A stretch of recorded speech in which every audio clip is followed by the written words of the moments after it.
카이로스, 하나님의 타임이 영적 신선함을 지키라. 적은 누룩이 반죽 안에 들어와 반죽 전체를 발효시키듯이 공동체 전체를 부패하게 하는 누룩을 조심해야 한다. 바울뿐 아니라 예수께서도 누룩 이야기를 하셨다. 바리새인과 헤롯의 누룩을 조심하라고 이르셨다. 누룩은 작은 것이지만 그 위력은 결코 작지 않다. 온 덩어리에 퍼져 반죽 전체를 변질시킨다. 너희가 자랑하는 것이 옳지 아니하도다. 적은 누룩이 온 덩어리에 퍼지는 것을 알지 못하느냐. 영적 공동체는 누룩 없는 자가 되어야 한다. 영적 공동체인 교회는 세상의 가치와 섞이지 않은 새 덩어리, 새로운 공동체다. 그러기 위해 누룩을 내버리라고 하신다.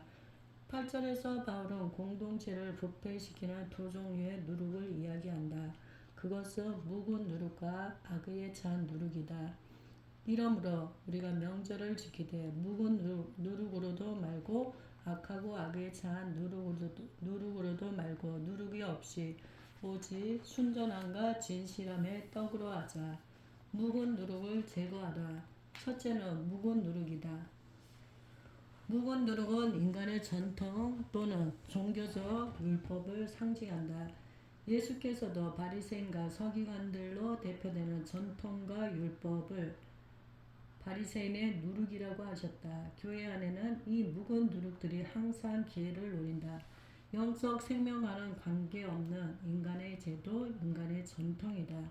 예수님 때에도 바리새인들이 항상 이것을 가지고 예수님과 충돌했다. 예수님의 사역 대부분이 이것과의 충돌이라 해도 과언이 아니었다. 이 누룩은 지금까지도 우리 신앙생활 깊숙이 들어와 영향을 미치고 있다. 우리가 공동체 안에서 무언가를 지키고 행할 때 또는 반대로 무언가를 금하고 하지 않을 때 그것의 영적 의미가 무엇인지를 반드시 물어야 한다. 개인적으로도 마찬가지다. 당신은 왜 주의를 지키는가? 술과 담배를 하지 않는 이유는 무엇인가? 셀 모임에는 왜 나오는가? 헌금은 왜 하는가? 이런 것들을 하지 말아야 한다는 뜻이 아니다. 왜 이런 일들을 하는지 그 영적인 의미가 명확한지를 묻는 것이다. 영적인 의미와 연결되지 않은 행동이나 전통은 영적인 실체가 아니다. 그것은 지키면 지킬수록 우리의 영을 침체되게 하는 무거운 누룩이다. 묵은 누룩은 제거해야 한다. 우리 안에 영적 의미를 상실한 채 그냥 행해지는 것들, 하던 거니까 그냥 계속하는 것들은 없는가? 이 중에 어떤 것들은 그 영적 의미가 다시 회복되어야 하겠지만 어떤 것들은 그 행위 자체가 폐기되어야 한다. 성경적이지 않은 전통 혹은 과거에는 좋은 전통이었으나 그 영적 의미를 회복하기는 너무 많이 가버린 전통은 폐기해야 한다. 그것이 성경의 명령이다.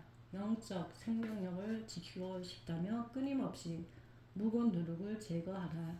어제까지 묵은 누룩이 아니었어도 오늘은 묵은 누룩이 되어버릴 수 있다. 종교의 영이란 익숙함에서 오는 패널리즘이다. 익숙함은 우리에게 영적으로 각성할 힘을 앗아간다. 영은 없고 그냥 몸이 익숙한 일을 행한다. 이것이 반복되며 공동체 안에서 문화가 되고 문화는 사람들을 강요하기 시작한다. 왜 그 일을 합니까? 아무도 몰라. 그런데 그냥 해야 해. 안 하면 교인이 아니야. 그러나 영은 항상 신선함을 유지해야 합니다. 익숙해지면 안 됩니다. 전통과 종교가 되면 안 됩니다. 하나님과의 신선한 만남이 매일 갱신되어야 영이 살 수 있습니다. 오늘 당신의 영을 잠재우는 묵은 누룩은 없는가? 있다면 제거하십시오. 그래야 당신의 영이 삽니다. 영적 유월절의 의미, 이것이 유월절의 의미이다. 영적 유월절은 누룩에서부터 자유하게 되는 것이다. 너희는 누룩 없는 자인데 새 덩어리가 되기 위하여 묵은 누룩을 내버리라. 우리의 유월절 양 곧 그리스도께서 희생되셨느니라. 출애굽기의 유월절은 노예되었던 삶의 전통에서 벗어나 살아계신 하나님을 따라가는 이전에는 해보지 않았던 새로운 삶의 시작이었다. 익숙한 노예의 삶에서 벗어나 매일 인도하시는 구름 기둥과 불 기둥을 따라가는 신선하고 새로운 삶, 이것이 유월절이었다. 묵은 누룩을 벗어나라. 살아계신 하나님과 동행하라. 전통과 형식에 따라 행하는 죽은 종교가 아니라 살아계신 하나님과 동행하는 살아있는 영의 삶을 살라. 삶의 모든 선택에 영적 의미를 물으라. 이것이 영적 유월절이다. 악의에 찬 누룩을 제거하라. 두 번째 누룩은 악의에 찬 누룩인데 이것은 죄를 의미한다. 앞서 살펴보았듯이 영은 죄와는 섞일 수 없다. 죄가 들어오면 영은 죽고 인간은 육이 된다. 죄가 들어오면 영적 공동체는 사라지고 세속적 침묵 단체가 된다. 죄를 묻어두고 가는 것은 성숙한 공동체가 아니다. 죄 문제를 명확하게 해결하고 가는 것이 영적인 원리다.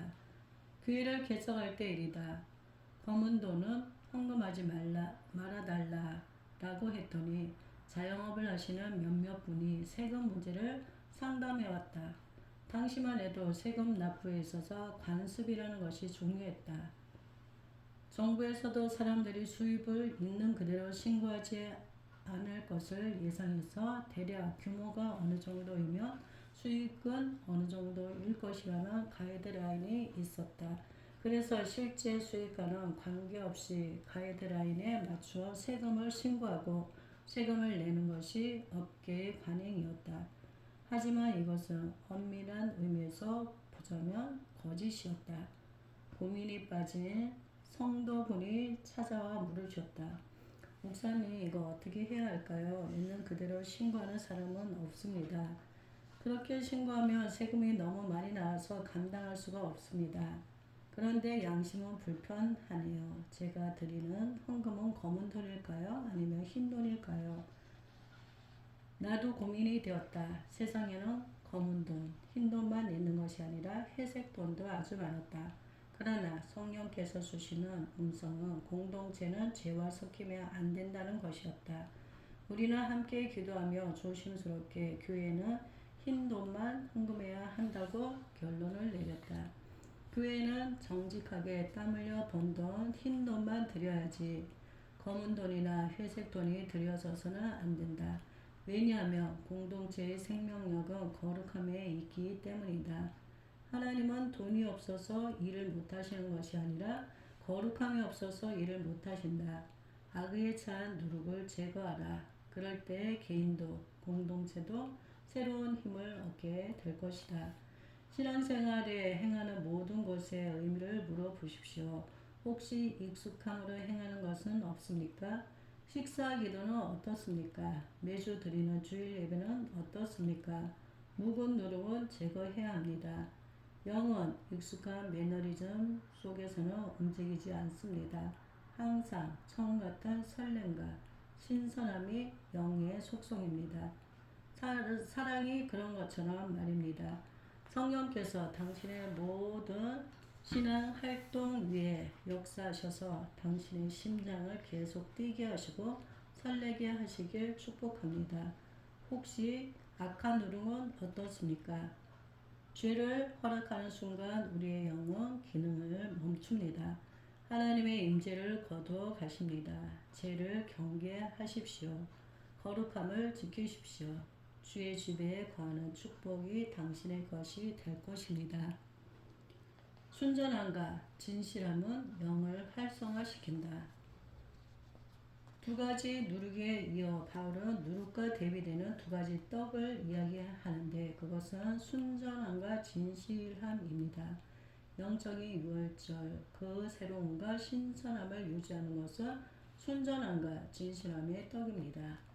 이러므로 우리가 명절을 지킬 때 묵은 누룩으로도 말고 악하고 악에 찬 누룩으로도 말고 누룩이 없이 오직 순전함과 진실함의 떡으로 하자.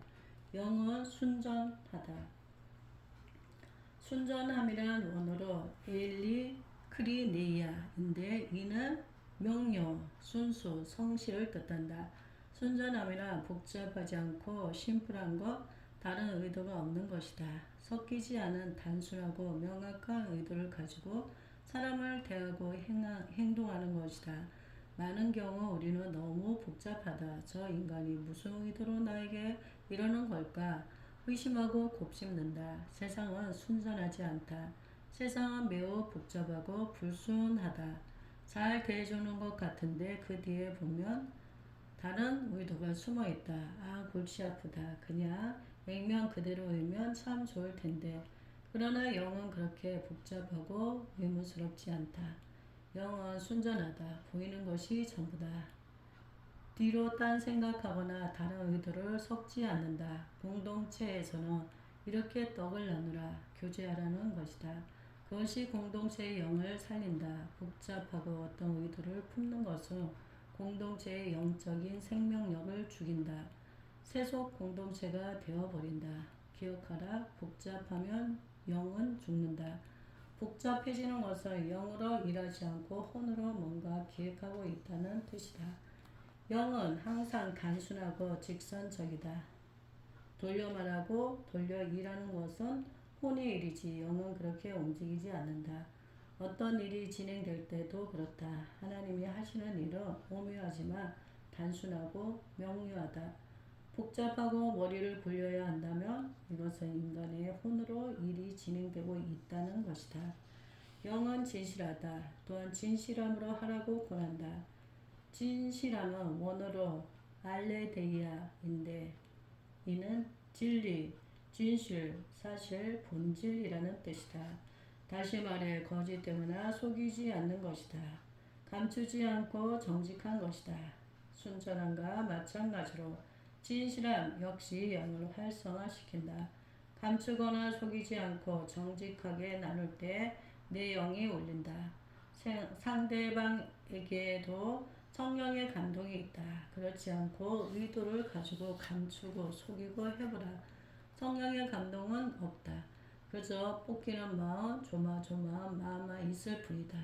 진실함이 역사하는 공동체는 그래서 영적인 힘이 있다. 순전함과 진실함은 영을 활성화한다. 개인도 그렇고 공동체도 그렇다. 한번 실험해보라. 순전함과 진실함으로 사람을 대해보라. 먼저 당신 자신의 영이 맑아지는 것을 느낄 수 있을 것이다. 해보라. 감추지 말고 정직하고 솔직하게 다른 의도 없이 순전한 마음으로 그렇게 사람을 대해보라. 1차적으로는 말하는 사람의 영이 맑아진다. 뿐만 아니라 듣는 사람에게도 성령의 감동이 있다. 나는 사람들을 만나고 관계를 맺을 때 인본주의적인 전략을 따르지 않으려 노력한다. 손익계산 같은 것을 따지지 않으려 애쓴다. 대신 순전함으로 진심을 담아 단순함으로 감추지 않는 솔직함으로 대하려 한다. 이것이 나의 전략이다. 그럴 때마다 항상 성령께서 주시는 감동이 있었다. 나와 상대 모두에게 말이다. 그리고 이 감동이 그 만남을 영적인 만남이 되게 했다. 그럴 때 성령께서 일하시는 놀라운 돌파와 열매들을 경험하곤 했다. 물론 유혹이 있다. 손익관계가 떠오르기도 하고 이거 이렇게 저렇게 전략적으로 말해야 하지 않을까 하는 생각이 들기도 한다.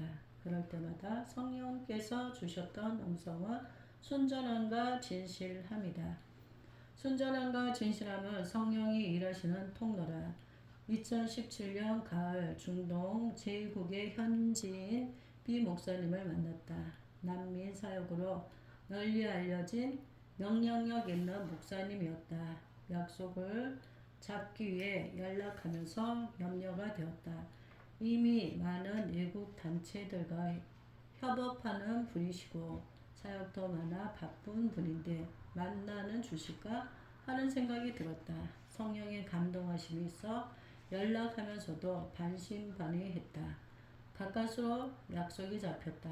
1시간 정도 시간을 내실 수 있다고 해서 한국 목사님들 몇 분과 함께 찾아왔다. 비 목사님은 지친 표정으로 우리를 맞으며 물으셨다. 무슨 일로 오셨습니까? 순간적으로 혼이 작동했다. 말을 잘해야 하는데 어디서 실수하며 끝인데. 아차, 혼의 생각은 접어야지. 그리고 그냥 솔직하게 대답했다. 친구가 되고 싶어서 왔습니다. 비 목사님의 당황하는 눈빛이 보였다. 많은 사람이 사역하고 싶어서 찾아오지 친구가 되고 싶어서 찾아오는 경우는 별로 없었기 때문이다. 정말입니다. 친구가 되고 싶어 왔습니다. 단순하고 솔직한 대답에 비 목사님의 마음이 움직였다. 함께 기도했으면 좋겠습니다. 한 목사님이 제안하셨다. 기도를 시작했는데 놀랍게도 성령께서 임하셨다. 기도가 끝났을 때 비 목사님의 눈에 눈물이 고여 있었다. 하나님께서 우리를 친구로 영적 가족으로 맺어주시는 것을 모두 인식하고 있었다. 한 시간으로 예정되었던 만남은 오후 시간을 넘어 저녁 식사까지 함께 하게 되었다. 그날 이후로 우리는 많은 일을 함께 하게 되었고 오늘까지 친구를 넘어 가족으로 지낸다. 그날 저녁 성령께서 감동을 주셔서 또 다른 현지인 M 목사님을 만났다. 역시 대화는 단순하고 솔직하게 진행되었다. 돌려서 말하는 법이 없었고 숨기는 것도 없었으며 계산하는 것은 더욱 없었다. 기도가 시작되었고 다시 성령께서 임하셨다. 가득한 성령의 임재로 호텔 방은 울음바다가 되었고 우리는 친구가 되었다. 오랜 시간이 지났어도 맨 목사는 카톡으로 우리 가족의 안부를 묻는다. 그는 정말로 나의 형제다. 순전함과 진실함은 성령이 일하시는 통로다. 그것이 우리의 영을 움직이기 때문이다. 당신의 영을 새롭게 하라. 그렇다고 진실하게 말하는 것과 지혜를 혼동하지는 말라. 지혜 없이 아무에게나 모든 것을 다 이야기하는 것이 영의 일이라는 말은 아니다. 예수께서도 제자들에게 나누셨던 말씀과 군중에게 나누셨던 말씀이 달랐고 제자들 중에서도 베드로와 야고보와 요한 이 핵심 3인과 나누셨던 말씀은 또 다르셨다. 모든 사람과 속마음을 전부 나누는 것은 미련한 일이지 영적인 일이 아니다. 순전함과 진실함이란 의도나 손익 계산을 가지고 사람을 대하지 말라는 뜻이지 아무에게나 모든 말을 다 하라는 뜻은 아니다. 단순함과 정직함은 당신의 가장 강력한 영적 무기가 될 것이다. 당신의 영은 신선한가? 혹시 묵어서 썩은 냄새가 나고 있지 않는가? 만나는 하루만 묵어도 썩고 부패했다. 하늘의 것의 특징은 하루만 묵어도 썩는다는 것이다. 당신의 영은 매일매일 하나님과의 살아있는 관계를 통해 새로운 활력을 공급받아야 한다. 혹시 익숙한 종교생활 속에서 영을 묵히고 있지는 않은가? 영을 새롭게 하라. 오늘도 새로운 기름 부으심이 당신의 영에 부어지기를 축복한다. 그래서 신앙생활의 모든 영역에 마치 오늘 처음 하는 것 같던 기쁨과 두근거림이 있기를 축복한다. 사랑은 매일을 새날로 만든다. 단순하고 정직한 것은 영적인 능력입니다.